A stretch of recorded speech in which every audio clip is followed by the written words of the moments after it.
अस्सलाम वालेकुम स्टूडेंट। आज वीडियो में हम MGT 501 के लेक्चर नंबर 1 से स्टार्ट कर रहे हैं। वीडियो स्टार्ट करने से पहले आपसे रिक्वेस्ट है कि अगर आपने अभी तक राजा मुश्ताक ऑफिशियल चैनल को सब्सक्राइब नहीं किया, सब्सक्राइब कर दे, बेल आइकन को बटन प्रेस करें ताकि आने वाली वीडियो को लेसन रात की आपको ऑन टाइम मिल सके।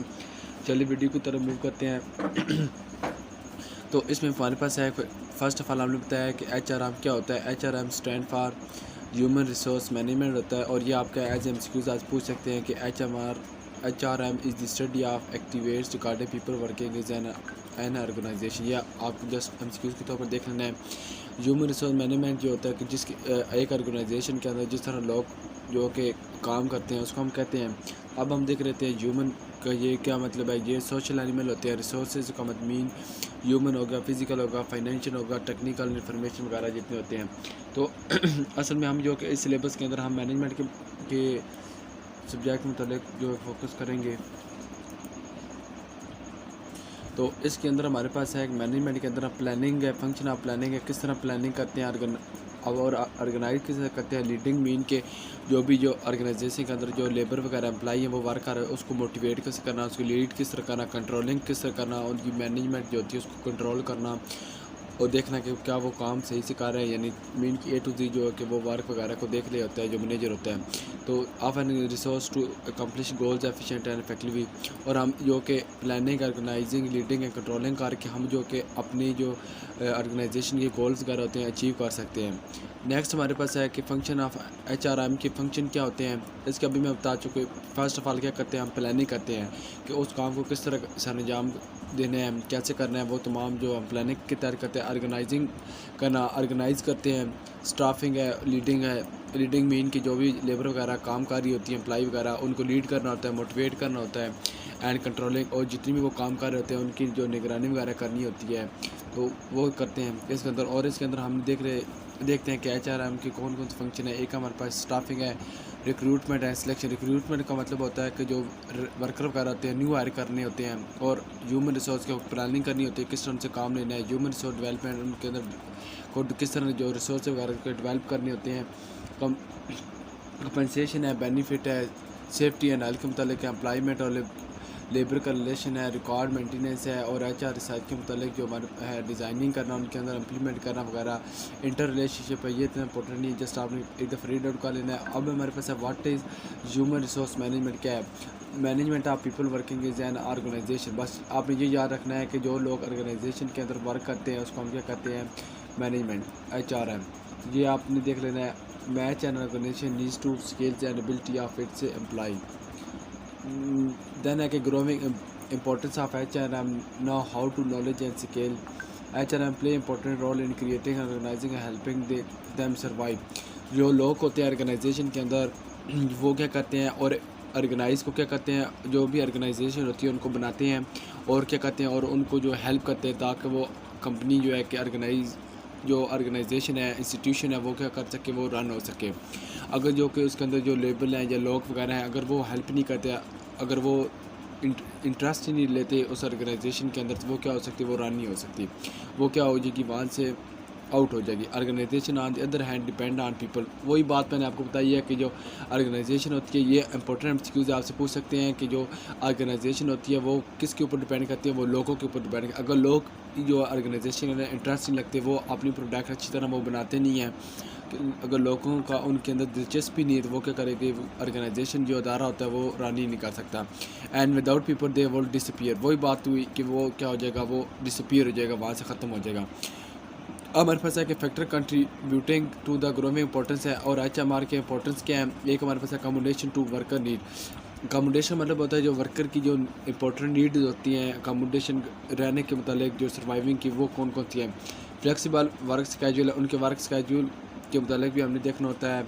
पेरेंटल लीव है, चाइल्ड केयर है, एंड एल्डर केयर असिस्टेंट है, जॉब शेयरिंग। मीन के उनके अंदर जो कि वर्कर की जो भी नीड्स वगैरह होती हैं हमने उनको भी ये फुलफ़िल करना होता है। इसके अंदर ये चीज़ें देखी जाती हैं। अब है कि increase complexity of the manager job. Manager job की आज का जो है कि क्यों कम्प्लेक्सिटी आज, क्योंकि अब जो कि फ़ॉरेन जो कंपटीशन वो हाई हो चुका है और न्यू टेक्नोलॉजी जो कि रैपिडली जो इंक्रीज़ हो रही है, बढ़ रही है, एक्सपेंड हो रही है। तो साइंटिफिक इन्फॉर्मेशन और रैपिडली चेंजेस आ रही हैं, यहाँ पे यही बात लिखी हुई है। इसलिए जो मैनेजर की जो हमारे पास जो मैनेजर है उसकी जॉब क्या हो रही है, बहुत ही कम्प्लेक्स हो रही है। मीन के न्यू टेक्नोलॉजी आ रही है जिसकी वजह से जो मैनेजर है उनकी जॉब जो थोड़ी सी टफ होती जा रही है। आपसे एज अ शार्ट क्वेश्चन पूछ सकते हैं कि जो मैनेजर है उसकी जॉब क्यों टफ हो रही है, तो आपने देखना है, बताना है कि फ़ॉरेन जो कंपटीशन मतलब जो न्यू टेक्नोलॉजी, आपको पता है कि जब जैसे जैसे न्यू टेक्नोलॉजी आती है तो उसके साथ ही क्या करना होता है कि इंसान को अब खुद भी चेंजिंग करनी पड़ती हैं। ऑर्गेनाइजेशन अंदर भी टेक्नोलॉजी के मुतालिक हमने चलना होता है डे बाई डे। देन है कि recruitment, performance evaluation, compensation and discipline. वही बात है कि रिक्रूटमेंट का मतलब होता है कि हमने कोई न्यू वर्किंग जो वर्कर होते हैं उनको हायर करना होता है और उनकी परफॉर्मेंस को जो है कि एवोल्यूशन का मतलब होता है कि इनकलाब बर्पा करना, उनकी परफॉर्मेंस जो कि इंक्रीज़ करनी होती है। कंपनसेशन और डिसिप्लिन वगैरह ये तमाम जो चीज़ें हैं ये इस वजह से जो कि जो मैनेजर है ये इसकी जॉब टफ होती है। मैनेजर का काम क्या होता है, मैनेजर का काम होता है कि जितने भी एम्प्लॉय वगैरह हैं उनको आर्डर देना होता है, उनसे काम लेना होता है और उनकी निगरानी वगैरह जो करना होता है वो किसका काम होता है, वो मैनेजर का काम होता है। हमारे पास है लेजिस्लेशन एंड लिटिगेशन से क्या मुराद है। लेजिस्लेशन हमारे पास है कि लेजिस्लेशन जो कि refer to the act of making law. Legislation जो होता है, जो कि लॉ होता है, जो कानून होता है उसको क्या करता है, बनाते हैं। मेकिंग क्या करना उसका काम होता है बनाता है। वेयर एज लिटिगेशन का मतलब होता है कि the legal proceeding in order to resolve dispute. और जो कि लिटिगेशन का मतलब होता है कि जो भी डिस्प्यूट मीनिंग का लड़ाई झगड़ा जो होता है वो उसको एक लॉ के मतलब क्या करना था, सॉल्व करना होता है। लेजिस्लेशन का मतलब होता है कि कानून बनाना, इम्प्लीमेंट करवाना होता है। और लिटिगेशन का मतलब होता है कि जो जब भी कोई डिस्प्यूट मीन के लड़ाई झगड़ा जो हो जाता है, कॉन्फ्लिक्ट हो जाता है, वो क्या कहते हैं उनके अंदर जो कि वो सॉल्व कराना होता है। कंसिस्टेंसी का मतलब है, कंसिस्टेंसी या मीन के कॉन्स्टेंट से एक्सपर्टाइज का मतलब होता है जो एक्सपीरियंस वगैरह के अबाउट है। नेक्स्ट है कॉस्ट ऑफ ह्यूमन सोर्स है the largest single expense is most organization in the labour cost. जो ये आपने एज एमसीक्यूज भी शार्ट क्वेश्चन याद रखना है कि ऑर्गेनाइजेशन के अंदर जो सबसे ज़्यादा एक्सपेंसिव जो कॉस्ट होती है वो किसकी होती है, लेबर की होती है। अब नेक्स्ट है कि why are we concern with HRM, help you get result through other, help you avoid common personal mistake. जो ये आपने देख ली इसकी कॉमन जो कि पर्सनल मिस्टेक्स के, hiring the wrong person for the job. आप जो कि किसी रॉन्ग पर्सन जो कि आप हायर कर लेते हैं अपने ऑर्गेनाइजेशन के लिए जो कि आपके ऑर्गेनाइजेशन के लिए भी कि वो फ़ायदेमंद नहीं होता। अब है कि एक्सपीरियंस साइज हाई टर्नओवर जो कि मीन के आपके ऑर्गेनाइजेशन के अंदर जो कि जिसका ज़्यादा महारत होती है, स्किल वगैरह होती है, जो एक्सपर्ट होता है उसको क्या करते हैं आप वहाँ से उसको आउट कर देते हैं, टर्नओवर कर देते हैं। इस तरह के आप जो है कि अच्छी जो लेबर होती है, एम्प्लॉई होती है, उसको आप उनको फाइंड नहीं करते। Having your company taken to court because of your discriminatory action, mean के एक्शन की बिना पर वो क्या करते हैं कि कंपनी जो है वो कोर्ट वगैरह में चली जाती है। Safety law for unsafe practice, mean की जो आपके वहाँ पे लॉ वगैरह होते हैं वो इतने मीन के सेफ़ नहीं होते। और इसके बाद है जो कि वहाँ पे एम्प्लॉय वगैरह जो वर्क कर रहे थे उनकी ट्रेनिंग नहीं दी होती, आपने उनको मोटिवेट नहीं किया होता, उनका काम करने का उनके एक्सपीरियंस नहीं होता, उन्होंने काम किस तरह करना है। दैन है कि committing any unfair labour practice. Then है कि help you to gain competitive advantages.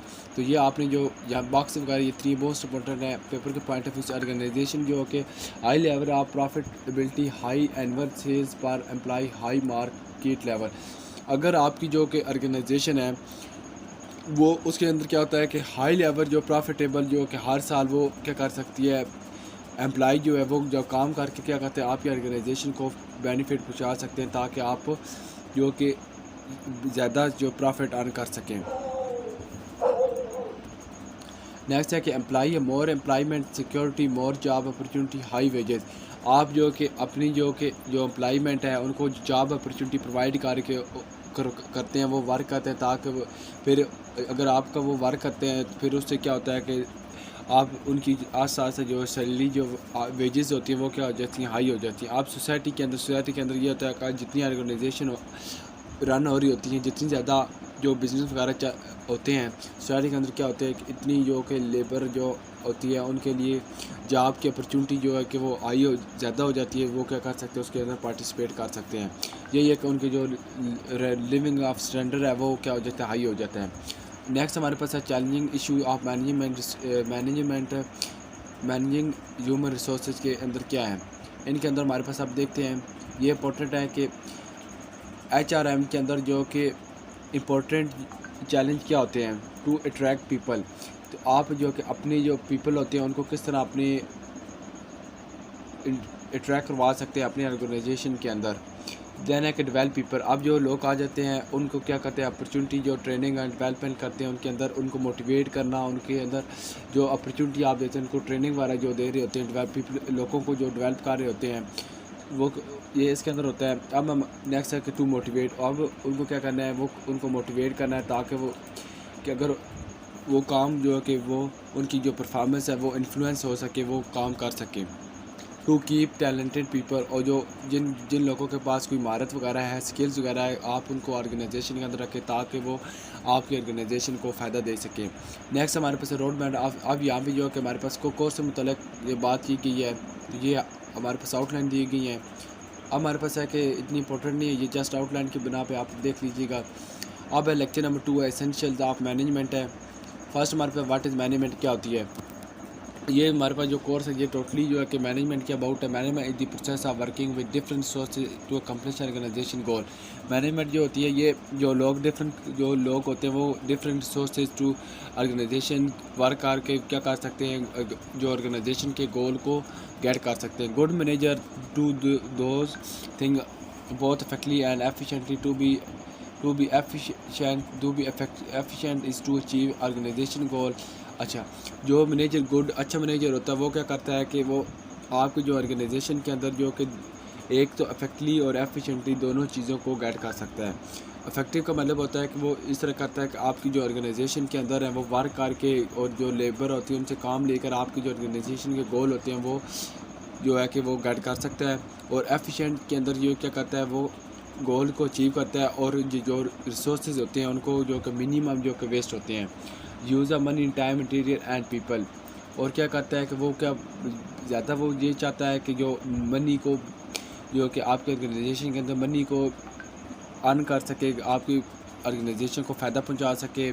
Time material and people वगैरह। The best manager maintain a clear focus of both effective and efficient. जो अच्छा मैनेजर होता है किसी ऑर्गेनाइजेशन के अंदर उसके अंदर दो जो ये करेक्टरिस्टिक्स पाई जाती है। एक वो क्या होता है वो इफेक्टिव किसके ऊपर वो फोकस करता है, एक इफेक्टिवनेस के ऊपर और एक एफिशिएंसी के ऊपर। ये दोनों हम नेक्स्ट लेक्चर के अंदर हम देखेंगे कि इफेक्टिवनेस और एफिशिएंस ये इनके अंदर के ये फ़र्क क्या है, डिफरेंस क्या है ये। अब हमारे पास प्लानिंग है। दी फंक्शन मैनेजमेंट के आप फंक्शन क्या है। अब हम देख लेते हैं कि मैनेजमेंट के फंक्शन क्या होते हैं। एक हमारे पास प्लानिंग है। Planning is specifying the goal to be achieve and deciding in advance the appropriate action taking to achieve. अच्छा, ऑर्गेनाइजेशन वो प्लानिंग वो होती है, प्लानिंग हम करके इस तरह करते हैं ताकि हम जो कि ऑर्गेनाइजेशन के जो गोल्स हैं उसको क्या करते हैं अचीव कर सकें। अप्रोप्रिएट जो एक्शन लेकर हम क्या कर सकें उसके गोल को अचीव कर सकें। The outcomes of the planning process is the organization strategy. ये आपने याद रखना है कि जो प्लानिंग है इसकी जो आउटकम्स क्या होते हैं ऑर्गेनाइजेशन स्ट्रेटजी। नेक्स्ट ऑर्गेनाइजिंग है। Organizing is assembling coordinating human financial physical information. Organizing मतलब होता है वो किस तरह ऑर्गेनाइज करते हैं and other resources needed to achieve goal. इसका आपने याद रख इसके आउटकम्स क्या होते हैं ऑर्गेनाइजिंग के। ऑर्गेनाइजेशनल स्ट्रक्चर होता है, ये भी आज हम सीक्यूज आपने याद रख लेना है। नेक्स्ट है लीडिंग। लीडिंग का मतलब होता है कि वो किस तरह लोगों को मोटिवेट करते हैं, लीड करते हैं। Stimulating people to high performance, उनको वो किस तरह मोटिवेट करके के उन लोगों से हाई परफॉर्मेंस जो है कि अचीव कर सकते हैं ताकि हम ऑर्गेनाइजेशन को वो फ़ायदा पहुंचा सकें, उनके गोल जो है कि अचीव कर सकें। अब है कि जिस तरह डे टू डे वो लोगों के अंदर लोगों को इंस्पायर करते हैं ताकि वो क्या कर सकें हाई परफॉर्मेंस जो कि शो करवा सकें। लीडिंग है, इसका आउटकम क्या होते हैं, इसका आउटकम है मोटिवेशन एंड कमिटमेंट। वही बात मैंने आपको बताई, उनको मोटिवेट करते हैं, इंस्पायर करते हैं ताकि वो ऑर्गेनाइजेशन के गोल को गाइड कर सकें। अब है कंट्रोलिंग है। कंट्रोलिंग का मतलब the four functional controlling monitor progress and implementing necessary चीज़ें। ये कंट्रोलिंग मतलब होता है कि जो मैनेजर वगैरह होता है, जो भी इदारे का इंस्टीट्यूशन होता है उसके पास ये अख्तियार होता है कि वो क्या करते हैं उनके मोनीटर करे कि वो काम किस तरह जो एम्प्लॉय वगैरह वो काम किस तरह कर रही है। क्योंकि अक्सर औक़ात ये होता है कि अगर उनकी सारी के ऊपर कोई वर्क लेने वाला नहीं होता तो जो एम्प्लॉय वगैरह होती है वो काम ही नहीं करती अच्छी तरह तरीके से। वो क्या करते हैं एज ए बस टाइम अपने पूरा करते हैं और फिर क्या करते हैं और जब अपने बस मीन कि आप ये इसको अंडरस्टैंड कर लें कि अगर उनके ऊपर कोई देखने वाला नहीं है या उनके ऊपर कोई मैनेजर वगैरह नहीं है, उनसे जो काम नहीं ले रहा, वो क्या करेंगे, वो काम अपना अच्छी तरह से नहीं करेंगे। अब फिर उससे इस तरह होगा कि वो ऑर्गेनाइजेशन को जो है कि इतना बेनिफिट पहुंचा नहीं सकते, ना उनको वो हेल्प कर सकते हैं ऑर्गेनाइजेशन के गोल को अचीव करते हैं। आप controlling function make sure that goals are met, ये बात यहाँ पे वही बताया गया। कंट्रोलिंग का मतलब ये होता है ताकि वो जो कि ऑर्गेनाइजेशन के गोल को गेट कर सकें। और इसका जो कि आउटकम्स क्या होता है कंट्रोलिंग का, measurement of performance and regulation, efficiency and effectiveness, वही बात अमीर में परफॉर्मेंस वो अपनी शो करवा सकें। अब हमारे पास है इफेक्टिवनेस और एफिशिएंसी क्या होती है। Efficiency is the ratio of output to input, mean के वो जितनी इनपुट देते हैं और वही उनको जितनी वो आउटपुट देते हैं, क्या उनको वो इनपुट मेरी होती है। मीन के आप ये समझ लें कि जितनी वो जो इनपुट वो लगा रहे होते हैं, क्या वो उनको आउटपुट मेरी है, यानी एफिशिएंसी, बस आप ये समझ लें। Effectiveness is degree to which the organization output corresponding to the need and wants of external environment that include customer, supplier and competitor and regulatory agencies.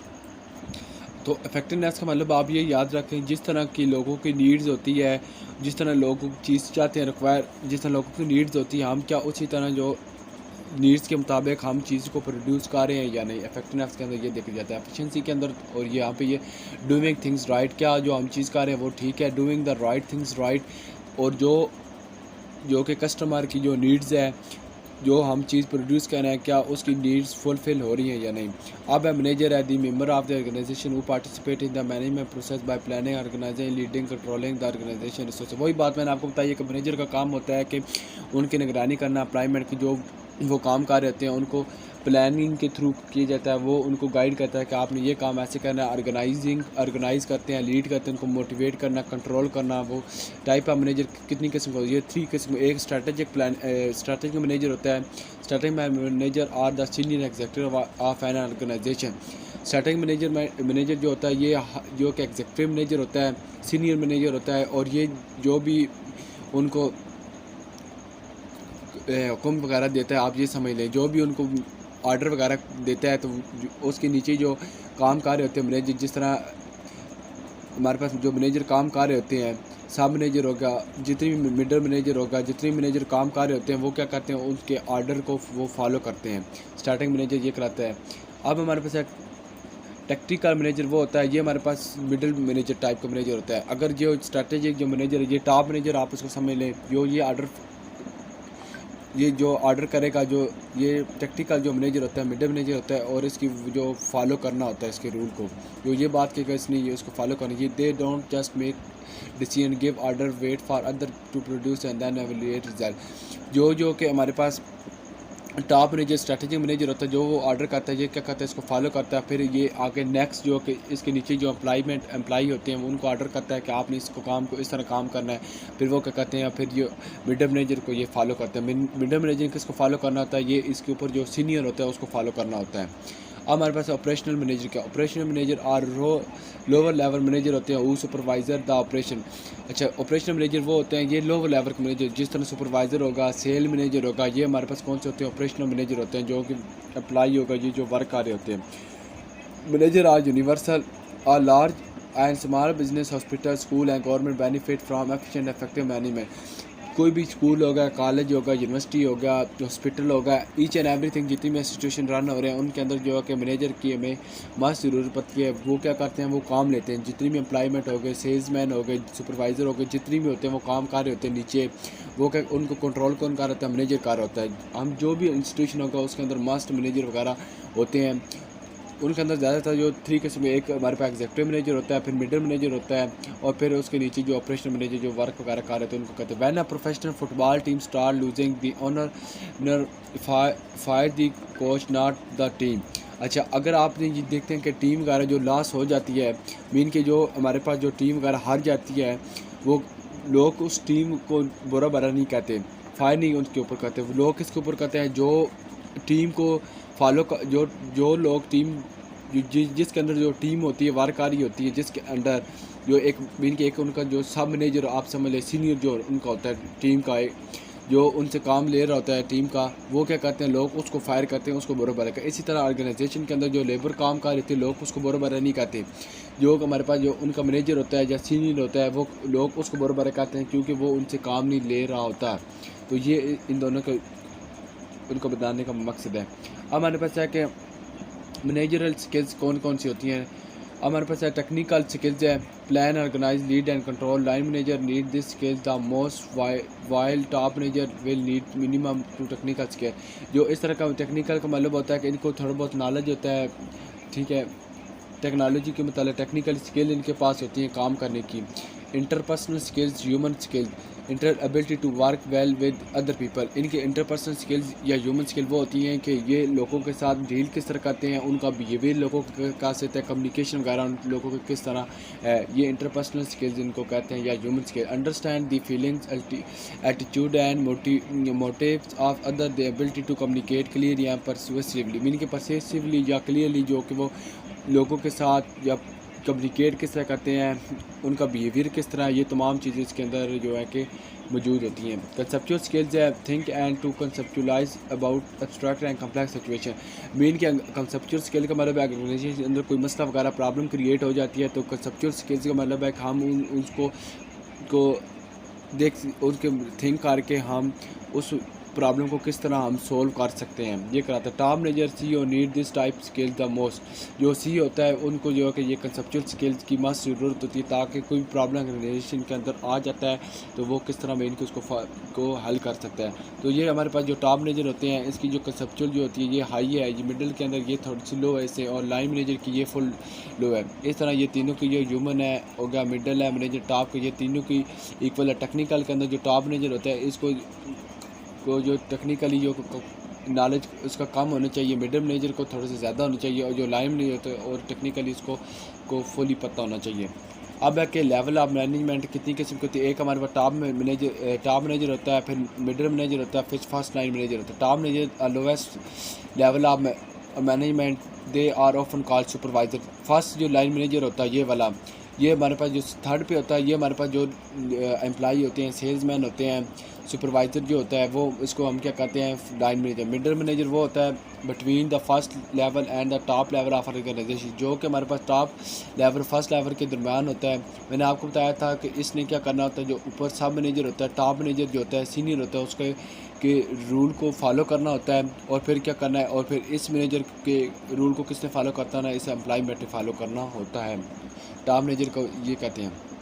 अब हमारे पास मैनेजर के रूल कौन से हैं, ये आपने फिगर हेड है, ड्यूटीज़ दे आर, ये आपने देख लेना है, ये इतनी इंपॉर्टेंट नहीं है। मॉनिटर करना, इन्फॉर्मेशन रूल है, मॉनिटर करना, डिस्ट्रीब्यूशन स्पोक्स पर्सन जो ये आपने देख लेना, इतनी इंपॉर्टेंट नहीं है। आर्मी जो स्टाफिंग है, रिटेंशन है, डेवलपमेंट करना, एडजस्टमेंट है, मैनेजिंग है।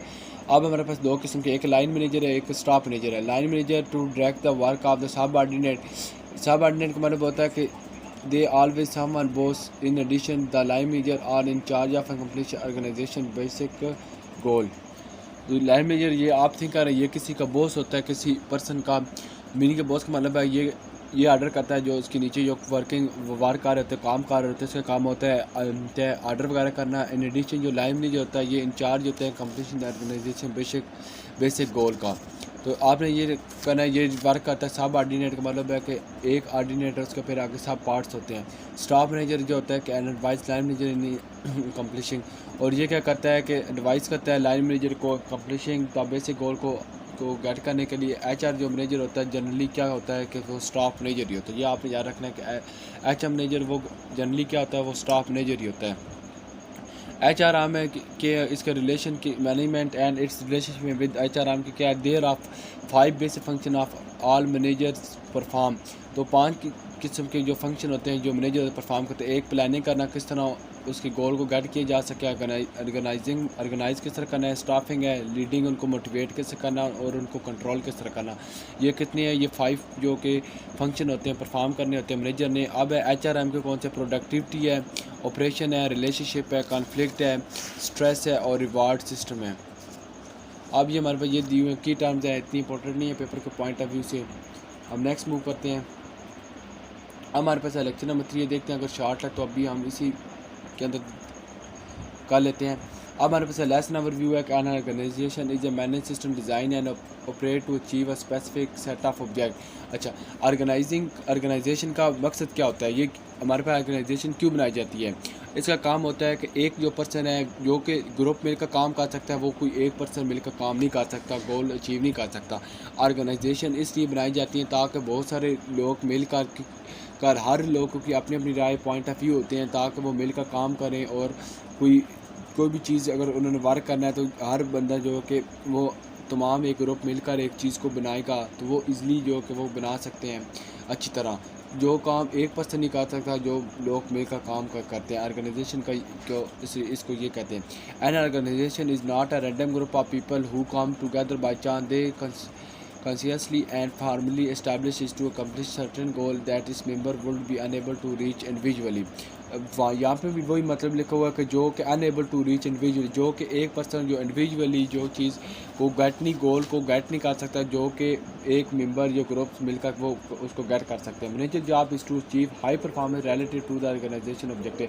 जो ऑर्गेनाइजेशन के ऑब्जेक्टिव मकासद को गेट करने के लिए, अचीव करने के लिए जो मैनेजर की जॉब होती है, ये जो कि ये मैनेजर का काम होता है कि उसकी जो परफॉर्मेंस है उसको किस तरह गेट करना है, किस तरह वो जो वर्क कर रहे होते हैं उनको उनसे काम लेना है। ये सब काम किसका होता है, मैनेजर काम। ऊपर जो है कि लेक्चर के अंदर जो कि एलेबोरेट किया है कि मैनेजर के काम कौन कौन से हैं। Organization is social entity which is goal oriented, तो ये वही बात लिखी हुई है।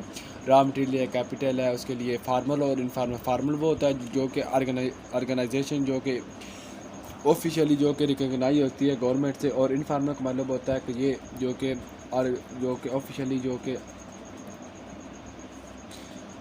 रिकॉग्नाइज नहीं हुई होती, इसको इनफॉर्मल कहते हैं। अब कंपोनेंट, ऑर्गेनाइजेशन के कंपोनेंट कौन से हैं। टास्क है, पीपल, स्ट्रक्चर, टेक्नोलॉजी। टास्क का मतलब वो क्या होता है कि उसके जो कि हमारे ऑर्गेनाइजेशन उसके पर्पस या मिशन को हमने किस तरह उसको डिफ़ाइन करना है या उसको गेट करना है। Every organization is having a purpose of existing.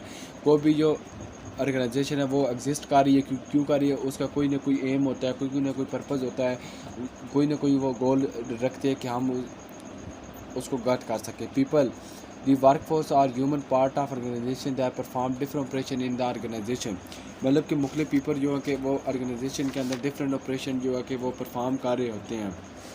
इस स्ट्रक्चर है is the basic arrangement of people in the organization. Structure जो कि बेसिक अरेंजमेंट होता है ऑर्गेनाइजेशन के अंदर। टेक्नोलॉजी है, mechanical process use by organization to transform inputs into products और सर्विस। जो कि टेक्नोलॉजी आज कल आपने देखा है कि जिस तरह हमने टेक्नोलॉजी के साथ साथ हमने चलना होता है। अगर हम जो कि टेक्नोलॉजी हम इस्तेमाल ही नहीं कर रहे, जो कि इस टाइम जो टेक्नोलॉजी चल रही है, हम जो कि आज से 20 ईयर पहले की जो टेक्नोलॉजी इस्तेमाल कर रहे हैं, तो उसमें जो और आज की टेक्नोलॉजी बहुत ज़मीन और आसमान का फ़र्क है। अगर हम जो कि न्यू टेक्नोलॉजी को इस्तेमाल करेंगे तो हम जो अपनी जो ऑर्गेनाइजेशन है उसके गोल्स को अचीव कर सकते हैं। Systematic approach to management. Systematic is entity with the purpose that has interdependent parts. Systematic का मतलब होता है कि एक सिस्टम का मतलब होता है, जिस तरह आप देख लें कोई भी मशीन वगैरह होती है, वो क्या करती है, उसके अंदर छोटे छोटे अपने पुर्जे वगैरह जो कि मिलकर काम करते हैं। अगर उसके अंदर कोई एक पुर्जा ख़राब हो जाए तो वो क्या करता है, वो पूरी की मशीन जो है कि वो ख़राब हो जाती है। इस तरह ऑर्गेनाइजेशन के अंदर एक पूरा सिस्टम होता है, ग्रुप्स वगैरह होते हैं, यूनिट बने होते हैं, वो आपस में मिलकर काम करते हैं। अगर उनमें से कोई भी वर्क अच्छी तरह नहीं करता तो वो क्या होता है कि जो ऑर्गेनाइजेशन होती है वो अच्छी तरह रन ही नहीं हो सकती, वर्क नहीं कर सकती। बिल्कुल ये एग्जाम्पल यहाँ पर ये बताई गई है। इसके अंदर हमारे पास 4 पार्ट्स होते हैं। They operate within environment, जो बॉल के ऊपर जो कि ऑपरेट करती है। They compose of building block called element, जो कि हमारे पास कंपोज होती है बिल्डिंग ब्लॉक जिसको हम कहते हैं एलिमेंट या कंपोनेंट्स। सब सिस्टम मतलब होता है कि इस सिस्टम के अंदर फिर सब सिस्टम आगे बने होते हैं। They have a central purpose against which the organization effort and subsystem can be evaluated, essential system taking place and इस तरह ये है। अब हमारे पास है ओपन वर्सेस क्लोज सिस्टम है। ओपन क्लोज का system doesn't interact with the outside environment. जो क्लोज सिस्टम होता है इसका कोई भी लिंक नहीं होता, आउटसाइड एनवायरनमेंट के साथ कोई भी इंटरेक्ट नहीं करती। जो ओपन है इसके अल्टरनेट होता है। ये ओपन जो होता है ये क्या करती है कि आउटसाइड जो एनवायरनमेंट के इंटरेक्ट करती है, इसको हम क्या कहते हैं ओपन। और जो क्लोज होती है ये आउटसाइड जो एनवायरनमेंट के साथ इंटरेक्ट नहीं करती। ओपन जो है वो आउटसाइड जो है कि वो इंटरेक्ट करती है। वो ओपन क्यों करती है इंटरेक्ट, जिस तरह हमने कोई भी ऑर्गेनाइजेशन रन कर रहे होते हैं, हमने उसके लिए मटेरियल रॉ मटेरियल चाहिए होता है, वो क्या करते हैं, जो कस्टमर होता है या हमारे पास सप्लायर होता है, वो हमें आन के बिन वो चीज़ें वगैरह जो है कि हमें प्रोवाइड करता है। इसलिए जो कहते हैं ओपन सिस्टम हमें रिक्वायर होता है आउटसाइड इन्वायरमेंट के साथ इंटरेक्ट करना। क्लोज सिस्टम का मतलब ये है कि हम जो भी चीज़ें बना रहे होते हैं इसका जो कि आउटसाइड इन्वायरमेंट के साथ कोई लिंक नहीं होता। एफिशिएंसी और इफेक्टिवनेस का मैंने आपको बता चुका हूँ कि एफिशिएंसी और इफेक्टिवनेस का क्या मतलब। एफिशिएंसी का मतलब होता है कि जो हमारे पास सोर्स हैं उनको अच्छी तरह हम यूटिलाइज़ करें, जो हम चीज़ बना रहे हैं सिर्फ हमको उसी पे फोकस होना चाहिए, जो इनपुट दे रहे हैं और वही हमें आउटपुट मिल लिया या नहीं। और इफेक्टिवनेस का मतलब होता है जिस तरह के लोगों की नीड्स होती हैं हम उस तरह की प्रोडक्ट्स चीज़ बनाएं और ताकि हम जो कि कस्टमर की जो नीड है उसको फुलफ़िल कर सकें। सब सिस्टम का क्या मतलब होता है कि एक सिस्टम है उसके आगे फिर और पार्ट्स जो होते हैं वो हमारे पास सब सिस्टम कहलाता है। मीन के जो आगे सिस्टम है उसके आगे जो लेवर होते हैं वो हमारे पास क्या कहलाता है, सब सिस्टम कहलाता है। सिनर्जी का मतलब होता है कि जब आप किसी चीज़ को मुकम्मल देख रहे होते हैं वो जो चीज़ ज़्यादा होती है बजाय उसके कि हम एक एक चीज़ को करके देखें तो हम मजबूरी तौर पर हम चीज़ों को देखना चाहते हैं, वो हमारे पास क्या करता है, सिनर्जी कहलाता है। ह्यूमन रिलेशनशिप अप्रोच है, ये 1930 के अंदर जो कि डेवलप हुई थी। इसका जो एम क्या था, सबसे पहले हम देख लेते हैं कि जो ये हुई थी इसका जो कि एम क्या है। इसका जो कि एम था कि अगर आप एक रियल लाइफ में मैं एग्जांपल देता हूँ उसके बाद जो है कि हम ह्यूमन रिलेशनशिप का आप इजीली जो है कि अंडरस्टैंड कर जाएंगे। अच्छा, अब इसका जो कि असल जो मकसद क्या है कि इसका ह्यूमन रिलेशन अप्रोच है, ये 1930 के ऊपर जो डेवलप हुई थी।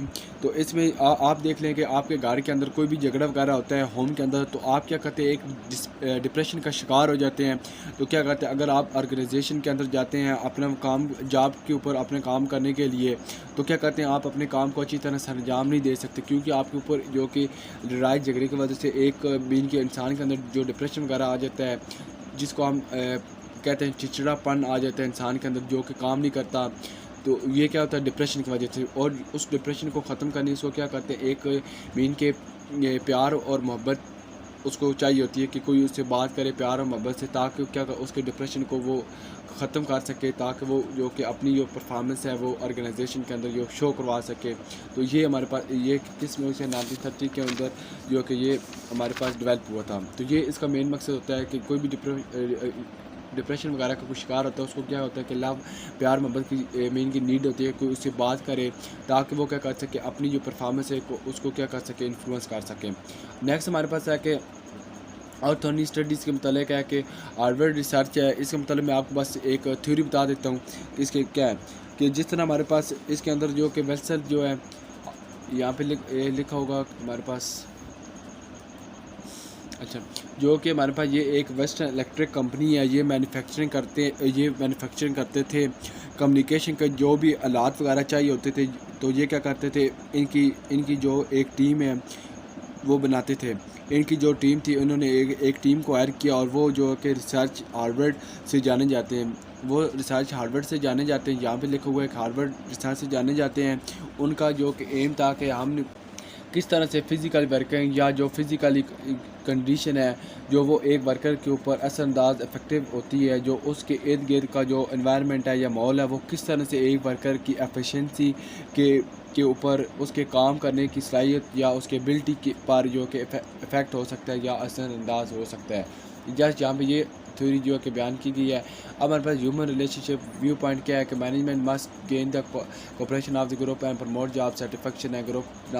यहाँ पे ये लिखा हुआ है कि human relationship view point of view के अबाउट कि जो भी हमारे पास जो मेस्टो जो सजेस्ट करता है कि इसके अंदर कि इंसान को सर्वाइव करने के लिए, ह्यूमन को सर्वाइव करने के लिए इन बेसिक 5 चीज़ों की नीड होती है, 5 लेवल की नीड होती है। एक हमारे पास क्या है कि उसको फिज़िकली की नीड, एक उसको खुराक की नीड होती है, वाटर की नीड होती है और शेल्टर की झोंपड़ी वगैरह रहने के लिए होती है। And the most advance need is for self actualization. Self actualization का मतलब होता है कि वो अपनी ज़ात से क्या खुश है या नहीं, और पर्सनल फुलफिलमेंट, वो अपनी पर्सनली जो फुलफिलमेंट है कि नहीं। और मेस्लो ने आर्गू किया that people try to satisfy their lower level needs and then progress upward to the high level needs. Maslow argue करता है कि जो लोग अब प्योर पीपल जो कि ट्राई करते हैं कि वो सेटिस्फाई हों लोअर लेवल नीड, मीन कि अगर कोई भी कम दर्जे लेवल का पर्सन है, अगर वो कम दर्जे लेवल पर खुश है दैन वो अपर लेवल की तरफ मूव करने की ट्राई करेगा। अगर कोई पर्सन जो है कि अपनी जो कि लोअर ज़ात है उसकी जो लोअर मीन कि वो बहुत करीब पर्सन है, जिसे आप अज्यूम कर लें लोअर साइड पे है, तो वो क्या करेगा, अगर वो खुश नहीं है वो अपवर्ड मूव नहीं कर सकता। अगर वो अपनी लोअर लेवल के ऊपर वो खुश है, वो क्या करेगा, वो जल्दी अप हाई लेवल की तरफ मूव कर जाएगा। इसका ये कहने का मतलब है। अब हमारे पास है the challenge of to the organization को आज कल किस चैलेंज का जो कि फेस करना पड़ता है, टेक्नोलॉजी का फेस करना पड़ता है, क्योंकि आज जिस तरह technology day to day change हो रही है, इस तरह हमें अपनी टेक्नोलॉजी को भी चेंज करना होता है। फ्यू वर्कर्स जो कि हमारे पास हैं, फैक्स मशीन और email and computer occupy entire room not test. जिस तरह हमारे पास और जो कंप्यूटर थे टेक्नोलॉजी और कंप्यूटर थे वो क्या करते एक पूरा जो कि रूम जो कि ऑक्यूपाई करते। आजकल जो कंप्यूटर हैं एक ही जिस तरह पीसी वगैरह छोटे से हैं जो कि हम जो कि आसानी से एक जगह से दूसरी जगह ले जा सकते थे। इस तरह टेक्नोलॉजी की वजह से इतनी चीज़ें हैं। Diverse workforce refer to are more group. Diverse workforce का मतलब है कि लोगों के अंदर चीज़ें मिल के मुख्तलिफ होती हैं, उनके अंदर जेंडर के लिहाज से, उनकी एज के लिहाज से, उनके सिटी इलाके के लिहाज से मुख्तलिफ होती है। या कुछ लोगों को कुछ लोगों को बुरा समझने लग जाते हैं कि ये जो पर्सन है ये इंसान जो ठीक नहीं है, कि हाँ मैं ठीक हूँ या हम सही हैं, इसके ग्रुप बन जाते हैं ऑर्गेनाइजेशन को, तो वो हमारे पास क्या कराते हैं, डाइवर्स वर्कफोर्स कराते हैं। अब हमारे पास मल्टीपल स्टेक होल्डर वो होते हैं जो कि आपके ऑर्गेनाइजेशन के को इंटरेस्ट रखते हैं, दिलचस्पी रखते हैं, वो हमारे पास क्या कराते हैं, स्टेक होल्डर कराते हैं। वो हमारे पास सप्लायर भी हो सकते हैं, कस्टमर भी हो सकते हैं, कंज्यूमर भी हो सकते हैं, इन्वेस्टर एंड लेंडर्स भी हो सकते हैं। रिस्पॉन्सिवनेस का मतलब होता है response to the challenge and threats that if face from within the internal और एक्सटर्नल एनवायरनमेंट। अगर आपको जो भी किसी इंटरनल या एक्सटर्नल एनवायरनमेंट का कोई सामना, थ्रेट्स ख़तरे का कुछ सामना या चैलेंजेस का फेस करना पड़ता है, तो आप उसको किस तरह रिस्पांस उसको किस तरह फेस करते हैं। रैपिड चेंजेस, जिस तरह हमारे पास टेक्नोलॉजी की बुनियाद पर जिस तरह डे टू डे जो चेंजेस वगैरह आ रही हैं रैपिडली, जो कि हर चीज़ जो कि बदल रही है, वो हमारे पास क्या कहते हैं, रैपिड चेंजेस कराती है। ग्लोबलाइजेशन का मतलब these manager must effectively plan organize lead control and manage culture differences to be successfully globally. वो किस तरह चीज़ों को प्लान करते हैं, इफेक्टिवली ऑर्गेनाइज किस तरह करते हैं, उनको लीड कर किस तरह मोटिवेट किस तरह करते हैं, कंट्रोल और मैनेज किस तरह करते हैं। तो ये थे हमारे पास हमने आज की वीडियो में हमने फर्स्ट 3 लेक्चर किए। इंशाल्लाह नेक्स्ट वीडियो में हम 3 लेक्चर करेंगे।